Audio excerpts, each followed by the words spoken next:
This is the Book of Majors. It's published by College Board. College Board is a huge educational company in this country, and it basically lists over 900 majors in over 3,600 colleges in the United States. The sheet that you have, I want you to take about 30 seconds. I just want to make a point. The reason I printed this is just to make a point. Look at the last 3 pages, not the first one with the questions. Look at how many majors, how many career paths there are in life. And when we enter college, or when we're thinking about what we want to do with our life, we always seem to narrow it down to a handful. So what we're going to do in a minute is ask ourselves, why is it that I never considered X or Y or Z? Just take a minute, look through the sheet. Okay, you see just how much is here, right?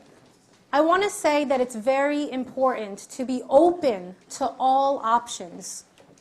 And I want to say that a lot of times we're not really aware of why we've eliminated certain options. Like, for example, has anyone here ever thought of going into food science? What is food science?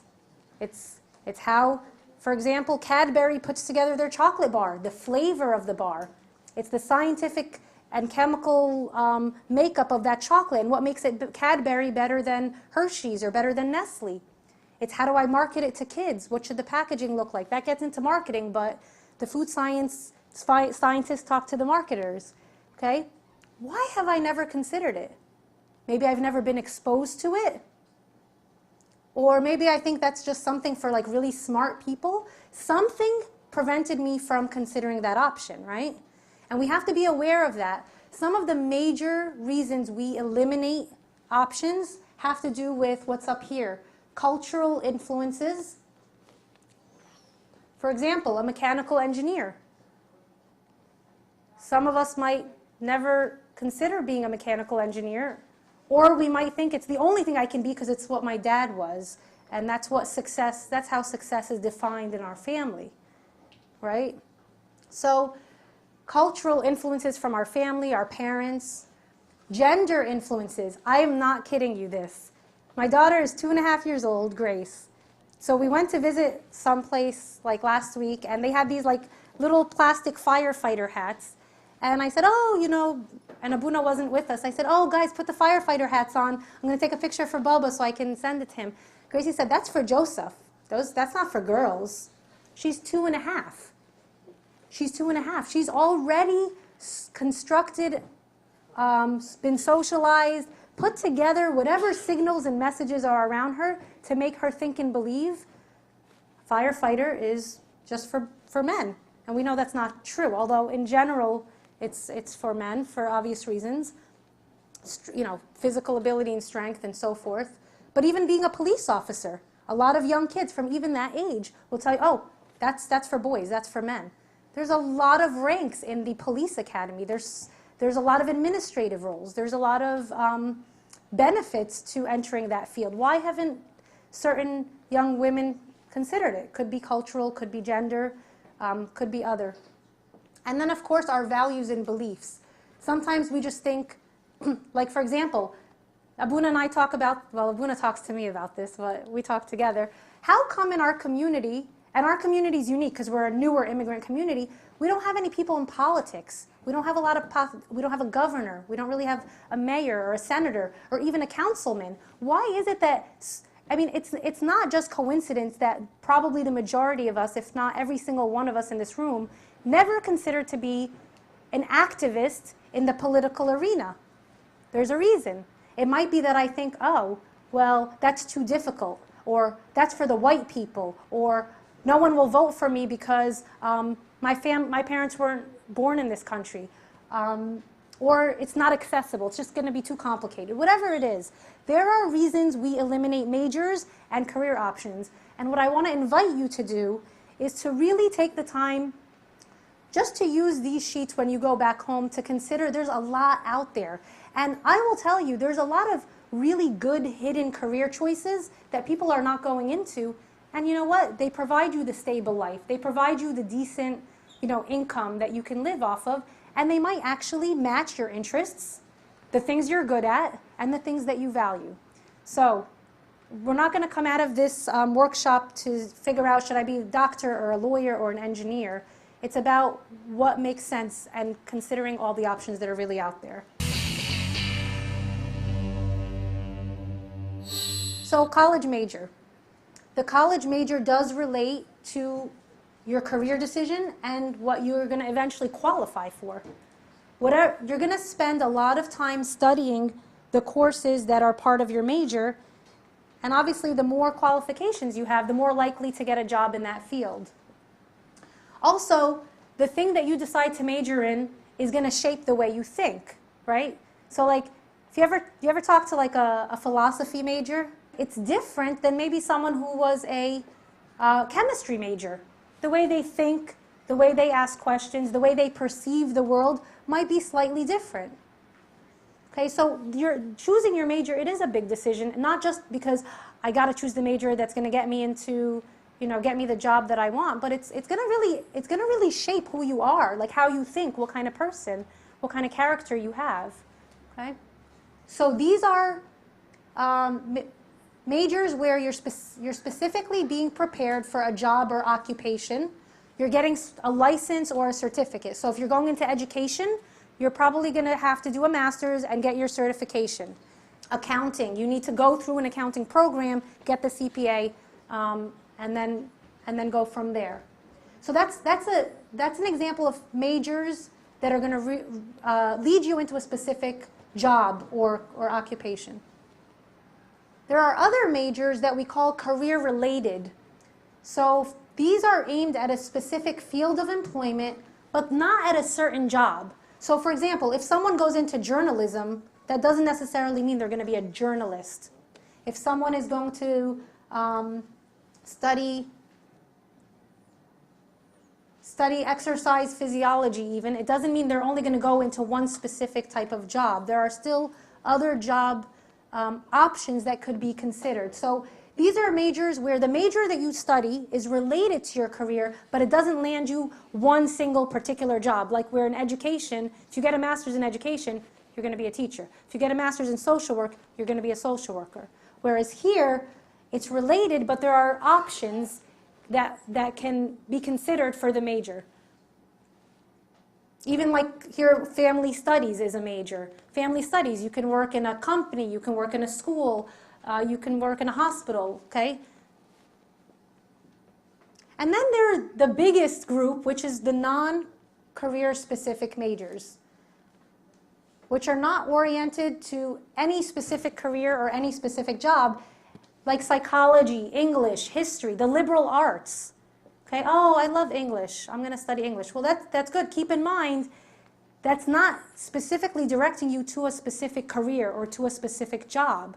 So you're keeping the door really wide open when you major in English, communication, even political science.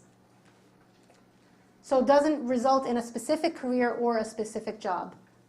And the non-career specific majors are the majority. The programs people apply to, the Sophie Davis 5-year, 6-year, 7-year, medical, pharmacy.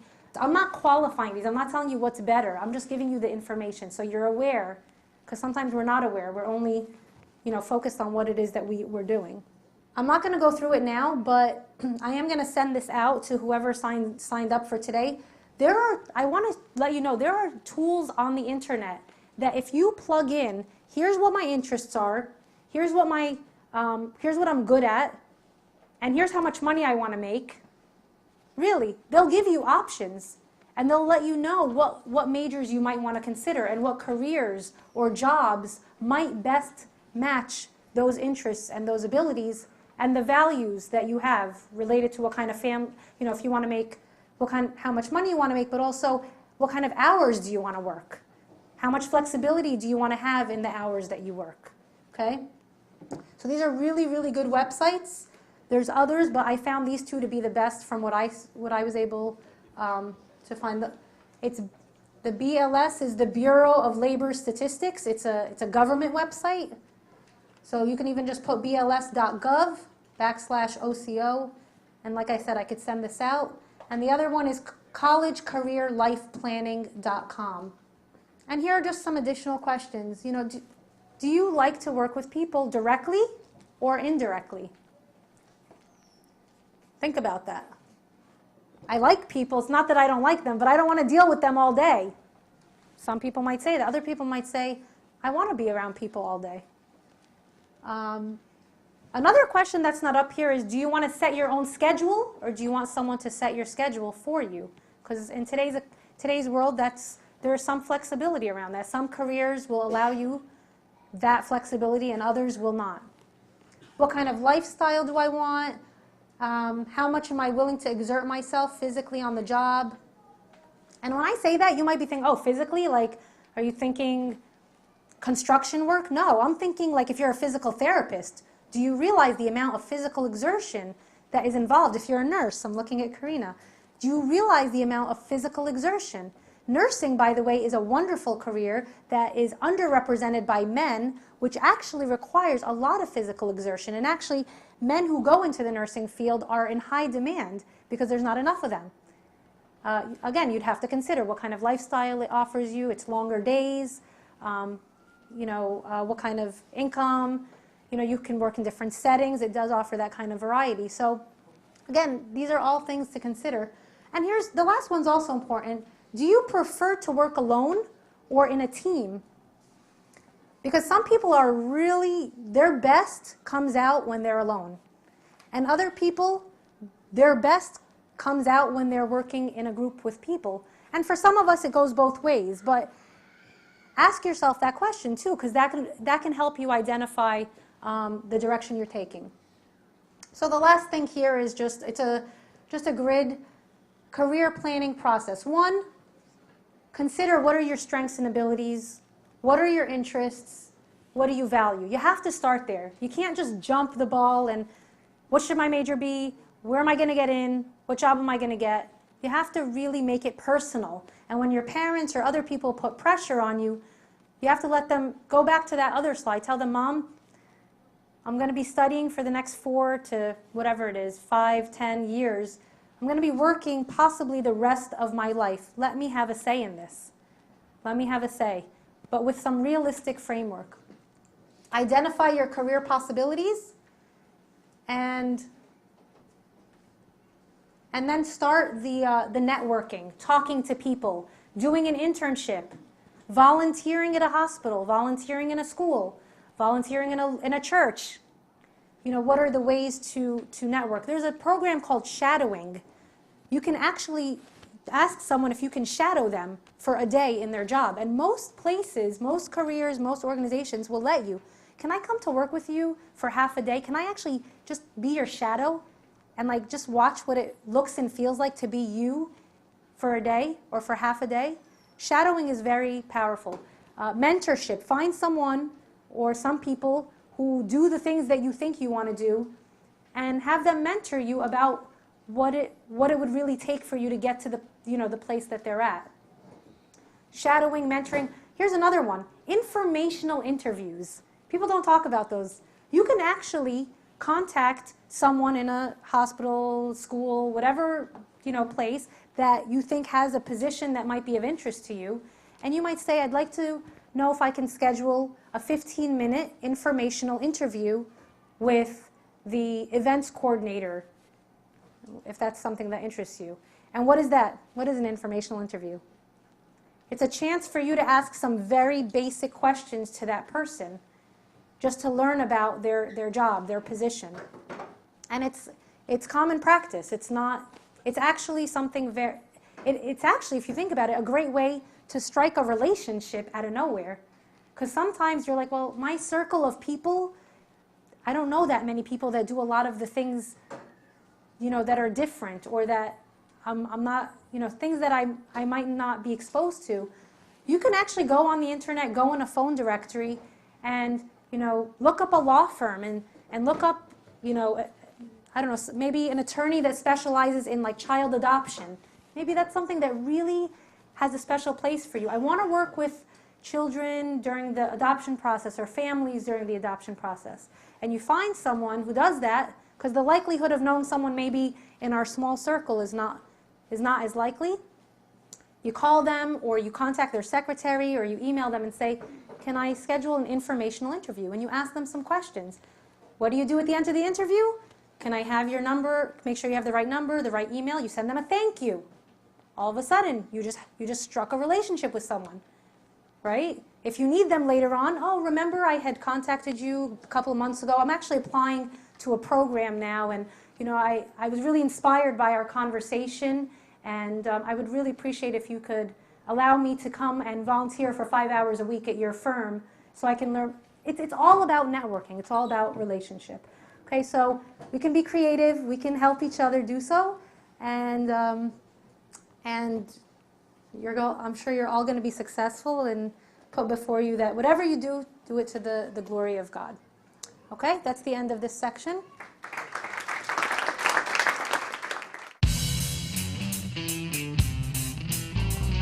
It wasn't something that our community really encouraged. I found out that I liked marketing and I rolled with it. Really overwhelming because you're taking 5 classes, which is a lot for them, every semester.